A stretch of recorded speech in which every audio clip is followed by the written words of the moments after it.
예. 선생님 안녕하십니까? 박수 부탁드립니다. 예, 오늘 2019년 5월 11일 토요일 저녁입니다. 우리 용초사 제34기 제1차 워크숍에 참여하신 선생님께 감사드립니다. 오늘 6시부터 9시까지 실습 대장정을 마치고 강의를 하게 됐습니다. 사실 조금 전에 이야기했듯이 우리가 초음파가 어려운 것은 스캔이죠. 아까 보시면 각도만 조금만 틀려도 안 보이죠. 우리가 사시미 할 때 주방장에 일반 사시미 보거를 할 때는 어떻게 해야 됩니까? 아주 얇게 썰어야 되죠. 비싼 생선 함부로 칼질하면 욕시큰 얻어먹습니다. 마찬가지로 우리가 초음파는 광선검을 휘두르잖아요. 그래서 이 광선검을 잘 걔가 정확하게 우리 몸을 잘라야 잘 보입니다. 그래서 스캔법이 어렵습니다. 그 다음에 어려운 건 뭐냐면 이 영상을 해석하는 게 또 어렵습니다. 사실은 스캔법은 어느 정도 연습하면 잘하게 됩니다. 그러나 이 해석은 원리를 배우지 못하면 이해가 안 됩니다. 그래서 저도 처음에 초음파 배울 때 이 초음파 영상 해석을 보다가 굉장히 책을 보니까 도대체 이해가 안 됐어요. 근데 원리를 알게 되니까 너무 쉽습니다. 자, 그러면 시작하겠습니다. 초음파 영상의 가장 초음파 원리 3원칙. 이거 제일 중요합니다. 자, 선생님하고 한번 따라해 보겠습니다. 초음파 에코는 반사에 비례한다. 자, 다 같이 초음파 에코는 반사에 비례한다. 반사에 비례한다. 원래 원시적인 방법이지만 사람은 따라하는 것이 굉장히 효율적입니다. 공부는 큰일 잘하는 사람 뺏기는 게 가장 좋습니다. 네. 그게 초음파 우리가 고에코, 저에코, 무에코, 아이소에코는 결국은 반사가 얼마나 많이 하면 고에코, 반사가 하나도 없으면 무에코가 되는 겁니다. 물질이 소프트하고 딱딱하고 하고는 아무 관계 없습니다. 네. 두 번째, 여기 가장 어렵습니다. 초음파의 반사는 물질의 구성과 내부 구조에 의한다. 굉장히 어려운 말인데 이 말이 뭐냐면, 그러면 도대체 반사가 많이 되는 건 뭐냐? 물질의 구성 자체가 이 반사를 많이 하는 물질로 구성됐을 때는 당연히 반사가 많이 되죠. 우리가 야구팀이나 축구팀을 1등을 하려고 하면 스타 선수를 다 모집하면 당연히 1등 할 수가 있겠죠. 당연하지 않나요? 그렇게 구성 물질이 반사를 많이 가면 석회화나 이런 것들은 당연히. 그런데 내부 구조가 비록 반사를 많이 하는 물질이 아니라도 초음파의 임피던스의 차이가 많은 헤테로지너스한 물질이 구성될 때는 반사를 많이 한다. 무슨 말인지 이해가 됩니까? 잘 안 되죠? 자, 해망지오마를 설명해 드릴게요. 간에 우리가 해망지오마 고에코로 보이는데 왜 고에코 보이냐면 내부는 고에코 일으킬 물질이 하나도 없어요. 내부에는 바스큘라 레이터 있고 엔도세리움 있고 커넥티브 티슈 이게 다예요. 이 물질은 전부 고에코 물질이 아니에요.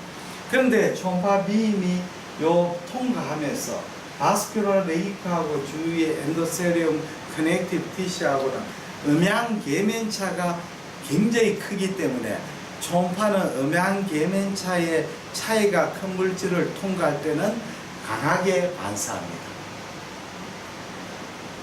무슨 뜻인지 조금 이해되죠? 자, 어렵게 생각할 필요 없어요. 초음파로 놈이 물질을 통과하는데 그 한 물질과 한 물질의 경계면에서 초음파는 각 물질의 초음파를 통과하는 임피던스가 있거든요. 그게 차이가 많을 때는 그 경계면에서 강하게 반사를 합니다. 예. 그렇게 해야 놓으세요. 너무 어렵게 제가 하여튼 뭐 진리니까 진리는 무조건 해보세요. 그 다음에 세 번째는 초음파 에코는 상대적이다. 우리가 의과대학에 들어오기 전에 고등학교 공부 잘했었거든요. 선생님은 뭐 구비해서 아주 날았을 거고, 근데 부산대학 오는 순간 잘하셨을 건데, 하여튼 결국은 대부분 중간치기가 되어버리면 부모님이, 아버님이 굉장히 화를 내죠. 너는 도대체 공부를 어떻게 해야 고등학교 때 1등인데 너가 성적이 보니까 중위권밖에 안 되지 않나. 다른 사람이 워낙 열심히 하니까 이거는 결국은 상대평가입니다. 어떤 물질이 고에코라도 아주 고에코 물질에 들어가면 오히려 저에코가 되어버립니다. 그러니까 초음파의 평가는 절대평가가 아니고 상대평가다. 이게 3대 원칙입니다. 그러면 설명을 또 해드릴게요. 자, 그러면 우리가 초음파의 에코가 강에코, 무에코, 저에코, 아이소에코 이렇게 나누는데요. 강에코는 고에코 중에 섀도를 동반하는 것을 이제 강에코라고 이야기를 합니다. 뭐 같은 말이죠. 자, 그러면 우리가 우리 몸에서 무에코로 나오는 건 어떤 겁니까? 혈액하고 림프 얘기죠. 네, 그렇죠. 자, 우리 간에 헤파티시스가 있습니다. 간낭종. 자, 간낭종은 어디서 생겼습니까? 간의 구성을 해서. 간에는 헤파토사이트, 바일닥트, 포탈벤, 헤파틱 아트리, 커넥티브 티슈, 그 다음에 너브. 근데 어디서 나왔습니까? 바일닥트 생겼잖아요. 바일닥트, 원시적인 바일닥트가 딜라테이션 돼가지고 헤파티시스가 됩니다. 아이고, 나도 기침하네. 자, 그래서 헤파틱 시스트는 사실은 헤파틱 시스트보다는 바일닥트 시스트가 맞는 말이죠. 이렇게 시스트 안에 에피셀리움 라인이 되죠. 어떤 시스트가 에피셀리움 라인 된 걸 트루 시스트라고 합니다. 우리 슈도 시스트 하는 말 들었죠. 판크레아스 슈도 시스트. 판크레아스 슈도 시스트는 판크레아타이티스에 플루이드가 나아가 이 플루이드를 스프레딩 하지 못하게 이렇게 커넥티브 티슈가 덮어 쌓는 게 슈도 시스트. 슈도 시스트는 시스트가 아니란 말이 아니고 에피셀리움으로 라이닝이 안 된 시스트를 슈도 시스트라고 합니다. 이해가 됐죠? 자, 우리가 시스트가 에피셀리움 라인 되는 것은 경계면이 스무스합니다. 만약에 이 시스트 주위에 커넥티브 티슈나 파이브러 티슈로 둘러싸면 경계면이 일레귤러하겠죠. 에피셀리움 자체는 아주 얇기 때문에 초음파에서 안 나옵니다. 그 다음에 시스트인 경우에는 또 내부는 물이니까 초음파가 감쇄를 일으키지 않고 그냥 통과하니까 반사할 게 없죠. 그러니까 무에코로 나옵니다. 자, 그러면 뒤에 후방음량 증강이 있습니다. 후방음량 증강이라는 것은 시스트 뒤에 고에코로 보이죠. 그러면 이 후방음량 증강은 시스트를 통과하면서 음량이 증가되어 있는 게 아닙니다. 뭐냐면 우리가 초음파 기계는 세팅을 어떻게 하냐면 앞에서 뒤에까지 균질하게 보이게 해서 뒤로 갈수록 증폭을 시켰습니다. 만약에 그걸 증폭을 안 시켰으면 어떻게 되겠어요? 초음파에 앞쪽은 하얗게 보이고 뒤쪽은 완전히 끔끔하게 보이겠죠.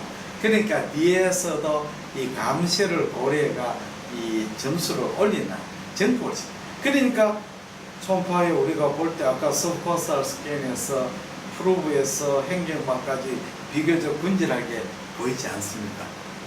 의과대학에 우리 시험을 쳤습니다. 쳤는데 1등이 70이고 꼴찌가 40입니다. 아주 행복합니다. 40을 플러스해가 1등이 100점, 꼴찌가 70점. 이래 되면 저는 제시 없이 끝납니다. 근데 불행한 사태가 가끔 일어납니다. 1등이 90점 따고 꼴찌가 30점 따만 10점 플러스해가 1등은 100점, 꼴찌가 40인가 반 정도가 제시를 쳐야 됩니다. 결국 헤파티시스 후방음량 증강은 초음파가 물을 통과하면서 감쇄를 안 일으키고 지나갔기 때문에 뒤에서 증폭을 일어나는 겁니다. 그렇죠?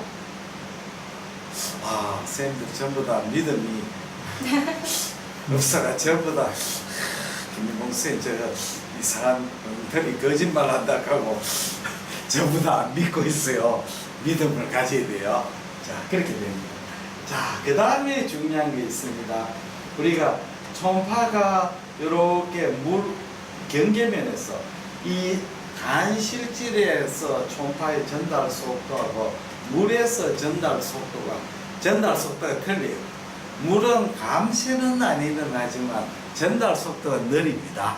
그러면 이 전달 속도가 빠른 데서 느린 데로 갈 때는 초음파 빔이 경계면에서 굴절을 일으킵니다. 안으로 굴절을 일으킵니다. 그래서 빠른 데서 느릴 때는 안으로 굴절, 느린 데서 빠른 데로 갈 때는 바깥으로 굴절합니다. 보드가 물살이 센 데서 물살이 낮은 데로 갈 때는 안쪽으로 보드가 뱃머리 가고, 보드가 물살이 느린 데서 빠른 데로 갈 때는 바깥으로 뱃머리가 굴절이 됩니다. 이게 라테랄 섀도우입니다. 자, 제일 중요한 게 하나 남았습니다. 자, 속도가 빠른 거하고 속도가 느린 양 메이저의 차이가 크기 때문에 이 경계면에서 반사를 하게 됩니다. 그래 되면 시스템을 보시면 이 경계면의 고획도가 굉장히 중요합니다. 왜 그러냐면 HCC, 스몰 HCC가 될 때 2cm 이상 되는 스몰 HCC는 저획도로 보입니다. 왜냐하면 초음파의 헤파토사이트가 증식이 많이 됐거든요. 그렇게 반암은 그렇게 암세포 증가되는 거 아닙니까? 주위에 벌써 세포의 밀도가 4배에서 6배 많습니다. 그렇지 않나요? 암세포는 세포가 막 무한정씩 있는 거 아닙니까? 그러면 초음파가 여기로 통과하면서 반사를 하지 않고 잘 통과하거든요. 그래서 저획도로 보입니다. 그 다음에 뒤에 후방음량 증강이 보입니다. 그런데 후방음량 증강은 여기에 시스터보다는 약하게 보입니다. 자, 그러면 문제가 뭐냐면 우리가 시스터의 무에코하고 저에코는 그야말로 한 끗 차이입니다. 우리 야구에 프로야구에 3할 타자하고 2할 9푼 구리 타자하고는 한 시즌에 안타가 4개 차이거든요. 4개 더 치면 3할, 4개 못 치면 2할 9푼 구리 되고, 3할 되면 강타자인데 2할 9푼 구리가 되면 평범한 타자가 되는 거예요. 3할 때 못 들어가면 안 되잖아요. 그렇죠? 그렇게 바로 두 개가 구별이 안 되는 수가 많습니다. 그럴 때 자세히 보면 여기는 경계면에 요거하고 요거는 본질적으로 세포의 밀도가 높은 거지 본질적인 차이는 없거든요. 그래서 경계면의 고획구가 보이지 않습니다. 시스터는 경계면의 고획구입니다. 이제 이해가 됐죠? 너무 사람들이 믿음이 약해가 부흥회를 한번 하든지 이래 되겠어요. 자, 그 다음에 이제 넘어가겠습니다. 그러면 강에코 중에 대표적인 우리 스케아입니다. 스케아는 이렇게 러프한 서페이스를 가지기 때문에 대부분 초음파병과 스케아 품에서 반사를 일으키고 일부는 스케아를 통과하면서 산란과 흡수를 일으키죠. 그러면 뒤에는 그림자가 생길 수밖에 없잖아요. 섀도우가 크리한 섀도우가 됩니다. 스케아. 그렇죠? 그리고 스케아에 있을 때는 초음파가 빔이 러프한 서페이스에서는 막 산란을 일으키고 앰플리튜드 체인지에다가 뒤에 트윙클링 아티팩트가 보입니다. 이 굉장히 중요한 소견이거든요. 이제 이 트윙클링, 특히 리날 스톤 같은 게 실질에 있지 않고 중심에코 복합체에 가까운 데 있으면 이게 스톤인지 아닌지 알 수가 없죠. 칼라를 띄어보면 스톤에 트윙클링 아티팩트가 보이면 이 스톤이다 하는 걸 알 수가 있죠. 트윙클링 아티팩트가 생기려면 전제 조건이 표면이 러프해야 돼요. 가령 GB 스톤 경우는 스톤은 스무스하거든요. 그래서 트윙클링 아티팩트 잘 안 생깁니다. 바이닥트 스톤은 러프하죠. 그렇죠. 이해가 됐습니까? 그 다음에 넘어가겠습니다. 에어, 공기. 자, 우리가 공기가 아주 초음파에서 문제가 됩니다. 나는 제일 처음 초음파 배울 때 도저히 이해가 안 됐어요. 자, 우리 자연계 우리하고 친구가 두 사람이 있습니다. 박쥐하고 돌고래. 아주 친구죠. 돌고래는 머리가 비상하게 좋고, 박쥐는 머리는 좀 나쁘지만 우리한테 굉장히 해충을 잡아먹어서 우리하고 굉장히 친구가 되는 거죠. 박쥐하고 돌고래하고 우리가 사용하는 어항용 초음파하고 같은 초음파인데 틀리죠. 자, 박쥐하고 돌고래는 공기를 잘 통과하잖아요. 근데 우리가 어항용에 쓰는 초음파는 공기를 잘 못 통과해요. 왜 그러냐면 주파수 차이. 돌고래는 멀리까지 가야 되기 때문에 주파수가 낮죠. 박쥐는 근거리에 벌레를 잡아야 되니까 주파수가 높아야 돼요. 주파수가 높으면 멀리는 못 가지만 해상력이 좋고, 주파수가 낮으면 해상력은 나쁘지만 먼 거리를 갈 수가 있죠. 우리가 초음파를 가는 것은 우리가 소리죠. 이것도 소리인데 우리가 못 듣는 소리죠. 정상 소리는 16에서 2만 헤르츠였는데 2만 헤르츠 이상 되면 소리를 감지를 못하죠. 소리는 감지를 못하지만 진동을 느낄 수는 있다가 돼요. 진동을 느낄 수. 우리가 사람이 2만 헤르츠 이상 되는 주파수는 소리는 못 듣지만 이 진동이 있기 때문에 진동을 느낄 수 있대요. 그래서 오디오 매니아들은요 이런 이야기를 하잖아요. CD하고 그 LP판하고 소리가, 이 LP는 소리를 연속적이다. 주파수가 우리가 가청 주파수 이상의 주파수도 거기에 들어있는데, 이제 CD는 샘플링해가 나오는 소리거든요.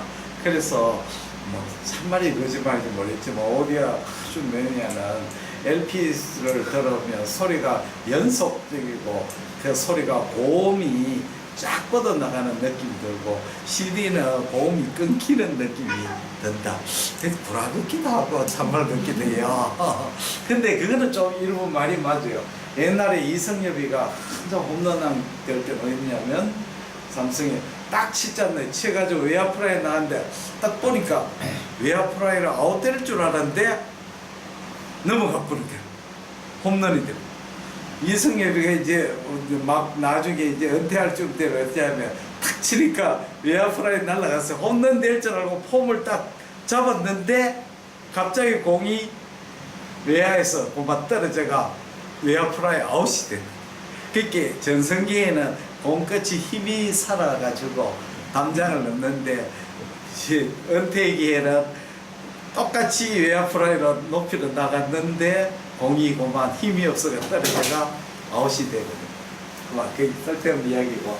그래 의학용 초음파는 3메가헤르츠, 15메가헤르츠, 20메가가 100만입니다.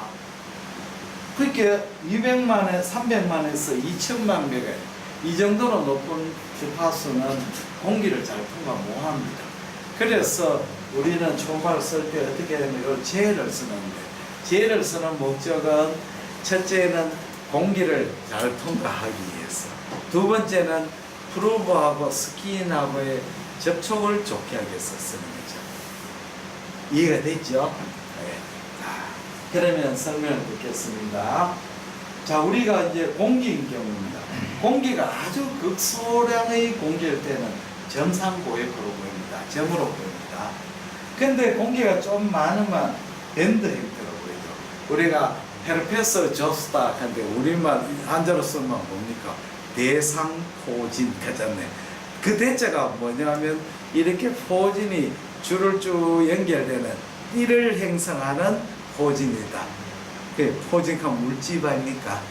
그래서 피부과 말은 정말 어려워요. 심상성 뭐 낭창하고 뭐 항반성 뭐하고 굉장히 어려워요. 대상포 밴드라고. 그 다음에 여기 보면 아까 우리 생명막 볼 때 링다운 아티팩트 보셨죠?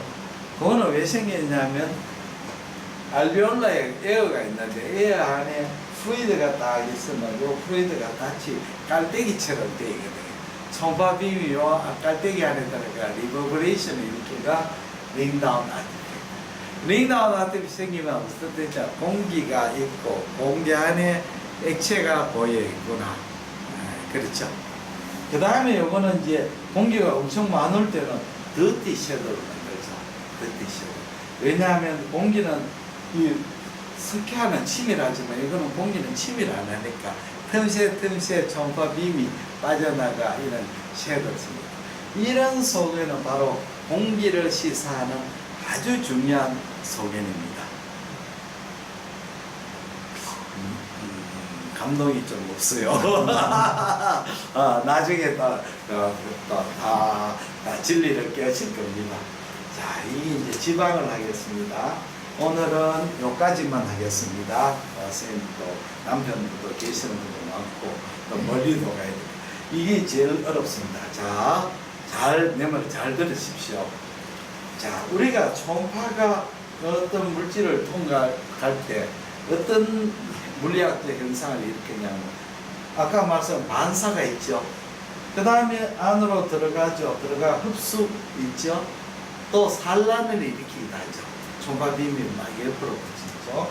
그 다음에 완전 투과할 수 있죠. 그 다음에 굴절을 일으킬 수가 있죠.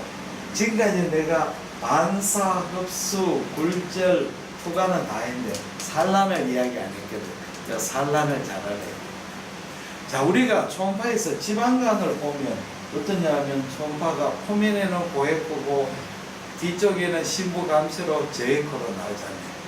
그러면 초음파에서 지방간이 고액호되는 메커니즘은 뭐냐? 지방이 부딪혀가 반사를 많이 했다로 생각하는데 아닙니다. 자, 우리가 지방이 버터나 마가린을 초음파로 해보면 고액호로 보여요. 그런데 그걸 녹화가지고 그만 저액호로 보여요. 그러면 버터 마가린은 고액 물질은 고액호로 보이는데 녹화하는 것은 저액호로 보여요. 왜 그러냐면 버터 마가린은 지방 플러스 공기가 들어가 있거든요. 녹화 보면 only 지방이 되는 거죠. 그렇죠?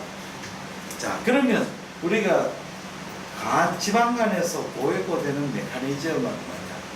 자, 이 헤파토사이트가 있습니다. 헤파토사이트 안에 무수한 펫 드로플렛이 있죠. 초음파 빔이 펫 드로플렛에서 부딪히면 반사를 하는 게 아니고 산란을 일으킵니다. 그러면 무수한 산란파가 여기 주위에 있는 매질하고 S를 4개로 서메이션이 돼가지고 일부는 돌아오고 일부는 밑으로 가겠죠. 각도에서. 이 무수한 산란파의 합쳐져가 돌아온 것이 점 하나입니다. 이 점 하나는 헤파토사이트의 펫 드로플렛 한 개가 아니고 무수한 펫 드로플렛에서 나오는 산란파의 종합입니다.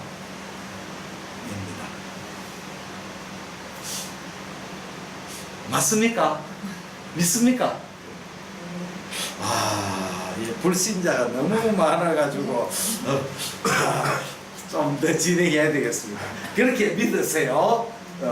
모를 때는 그냥 성경을 믿는 거예요. 나중에 자꾸 따지고 그러면 도마 멘트로 예수님이 부활해 오시니까 도마란 놈이 딱 보더니 저 예수님 진짜 맞아요. 좀 손 좀 봅시다. 손에 구멍 뚝 핀 거 보고 옆구리 한번 봅시다. 옆구리에 창이 뚫리는 거 그걸 보고 예수님 맞는 것 같은데요. 원래 의사는 의심증이 많습니다. 자연과학 하는 사람은 맹신하면 안 되죠. 증거가 에비던스가 있어야 있죠. 그렇습니다. 자, 그런데 우리 피하 지방, 피부 밑에 지방이 있습니다. 피하 지방은 대부분 저액호로 보여요. 지방인데. 그리고 안에 선상 고액호인데 이거는 파이브로 티슈가 고액호로 보이고 지방은 저액호로 보여요. 아니 같은 지방인데 이거는 저액호, 이거는 고액호냐. 자, 우리가 초음파 빔이 지방에 부딪혀가 돌아올라가면 전제 조건이 2개가 필요합니다. 첫째는 그 지방과 지방 사이에 아주 산란파 해봐야 얼마 길이가 안 되죠. 그 밀집이 돼야 돼요. 산란파 이 하나 있고 저 멀리 있으면 뭐 만나고 자시고 할 것도 없죠. 산란파가 가까워야 돼. 두 번째는 산란파를 서메이션 해줄 매질이 필요한 거예요. 그렇죠? 여기에서는 only 팻이기 때문에 산란파를 서메이션 해줄 매질이 없는 거예요. 그런데 지방이 여기에 인플레메이션이 생기면 고역으로 보입니다. 제거. 자, 그러면 또 하나 이해를 드리겠습니다. 자, 우리가 충수염의 아펜디사이티스나 다이버티큐라이티스의 중요한 소견이 뭐냐면 이 아펜딕스가 스웨링 되고 염증이 생기면 아펜디스 주위에 지방 에코가 증가된다. 그래서 고에코로 보인다. 그러면 아펜디스 할 때 아펜디스 주위에 장감막이나 메조 아펜딕스에 펫이 갑자기 증가됐습니까? 아니에요. 펫은 그대로 있는 거예요. 그런데 염증세포가 침륜이 되잖아요. 뉴트로필, 림포사이트. 침륜이 되면 전에 초밥빔이 지방하고 부딪혀가 산란해도 서메이션 할 게 없었기 때문에 고에코로 안 보이고 제에코로 보이는데 림포사이트, 뉴트로필 이런 염증세포가 하면 지방에 부딪힌 산란파를 뉴트로필, 림포사이트가 서메이션 돼, 그걸 매개로 서메이션 돼가 고에코로 됩니다. 다시 설명해 드릴게요. 어큐트 아펜디사이티스나 다이버티큐라이티스에서 주위에 커넥티브 티슈가 고에코로 되는 것은 지방 조직이 증가가 아니고 지방 조직의 염증세포에서 지방 조직 에코가 증가되는 거예요. 예를 들자면 우리 캔서가 또 마찬가지죠. 콜론 캔서가 생기가 주위로 침륜해 가지고 메센트리를 들어가면 콜론 캔서에 캔서 세포가 침륜을 하잖아요. 그러면 장감막이 오멘탈 케이크, 오멘툼이 고에코로 보이잖아요. 그것은 캔서 세포가 지방 조직을 들어가면 초음파빔이 이 팻에 산란되는 걸 캔서 세포가 스메이션 돼가 매결해가 돌아와가 고에코로. 지방이 증가돼가 그런 거는 아니다는 거죠. 그렇죠? 전부 다 이해를 하는데, 자, 여기까지 하시면 되겠습니다. 여기까지 오늘 하고, 요거는 내일 마저 하겠습니다. 자, 오늘 초음파에, 근데 제가 이 강의를 하는 목적은 우리가 초음파를 판독할 때 병리를 알아야만이 초음파의 판독을 할 수가 있습니다. 자, 우리가 가령 예를 들자면, 선생님이 지방간은 고에코입니다. 그럼 100원? 지방간은 왜 고에코 됩니까? 물을까, 이래. 그러면, 지방간이 고에코 된 것은 초음파빔이 헤파토사이트의 사이토플라즘에서 초음파에 드롭을 해서 산란이 되고, 이 산란파가 이 주위에 조직해서 스메이션 돼서 돌아와가 고에코로 됩니다. 이렇게 이제 이야기하면 알아듣는 사람은 알아듣지만 모르는 사람은 굉장히 좀 무식하게 보이죠. 그렇게 설명을 해줘야 되죠. 무식하게 이야기하는 사람은 그냥 지방간은 지방간이니까 고에코입니다. 말이 안 되는 거죠. 그렇죠. 논리적으로 설명해. 우리 의사들은 논리적으로 설명해야 믿지. 논리적으로 설명 안 하면 믿지 않습니다. 오늘 여기까지 하고 내일은 쌤 되는 사람은 알피니온 초음파 아카데미 9시까지 오시고 안 그러신 분은 오후 3시에 이 자리로 오시면 되겠습니다. 예, 대단히 감사합니다. 감사합니다.